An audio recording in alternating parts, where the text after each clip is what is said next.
Bon, donc on va voir comment calculer l'aire totale d'une pyramide. Donc ici, j'ai une pyramide à base pentagonale, étant donné que la base a 5 côtés. C'est une pyramide régulière parce que tous les côtés de la base ont la même mesure. Donc, l'aire totale d'une pyramide, ce qu'on compte, on compte la surface de la base et on compte la surface des 5 triangles qui sont sur le contour de la pyramide. En fait, ce qu'on va écrire, c'est que l'aire totale, c'est égal à l'aire de la base, auquel on additionne l'aire latérale, l'aire des faces qui sont sur le contour. On va vraiment aller en 2 étapes calculer ces 2 choses-là. Première étape, l'aire de la base. Donc la base, c'est un pentagone. Donc ce que je vais faire, je vais utiliser la formule qui va avec les polygones. Côté fois apothéose fois le nombre de côtés divisé par 2. Et toutes ces mesures-là, je les ai. La mesure d'un côté de ma base, c'est 8. La mesure de l'apothéose de la base, c'est 5. Le nombre de côtés, c'est 5. Et on divise par 2. Ça va nous donner l'aire de ma base. 8 fois 5, 40. 40 fois 5, 200. Divisé par 2, 100 cm². Donc, dans mon aire totale, j'ai trouvé l'aire de ma base, c'est 100. Pour l'aire latérale est composée de triangles.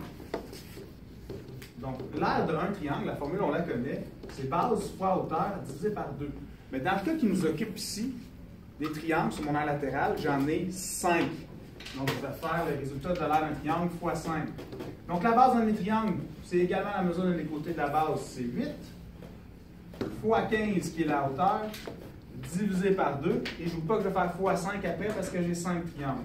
Donc, 8 fois 15, ça donne 120, divisé par 2, 60. Pour un triangle, fois 5 qui nous donne 300 cm².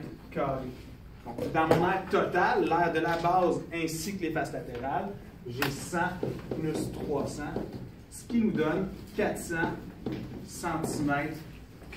J'ai l'aire totale d'une pyramide. On va faire exactement le même exercice, mais cette fois-ci avec un prisme. Donc, à la différence de la pyramide, le prisme a 2 bases. Okay? Ici, c'est un prisme à base pentagonale, puisque la base, c'est un pentagone. Et à la différence d'une pyramide, les faces latérales, ce ne sont pas des triangles. Pour un prisme, les faces latérales, ce sont des rectangles. Dans le fond, nos 2 bases sont reliées par des rectangles. Quand je vais calculer mon aire totale, je vais avoir l'aire, cette fois-ci, de 2 bases, puisqu'il y en a 2. Donc, une en avant, une en arrière. Et à ça, je vais additionner l'aire latérale, qui cette fois-ci sera des rectangles. Donc, comme pour la pyramide, je commence par calculer mon aire de une base. C'est un pentagone, donc j'utilise la formule de l'aire d'un pentagone. Le côté, c'est 10, l'apothéose, c'est 8, le nombre de côtés, c'est 5. Donc, 10 fois 8, 80. 80 fois 5, 400. Divisé par 2, 200. C'est des mètres carrés. C'est l'aire d'une base. Mais je ne vous dis pas que quand je vais faire mon aire totale, je l'ai 2 fois. Pour mon aire latérale maintenant. Cette fois-ci, mon aire latérale, les faces latérales, ce sont des rectangles. Donc, je vais faire base fois hauteur. Et encore une fois, j'ai 5 faces identiques. Donc, je vais faire fois 5. Donc, ma base vaut 10. La hauteur, c'est la distance entre les 2 bases, c'est 20.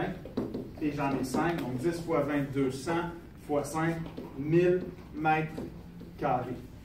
Donc, j'additionne le tout. Mes 2 bases qui donnent 400 plus 1000. L'aire totale de ce prisme est de 1400 mètres carrés. Merci.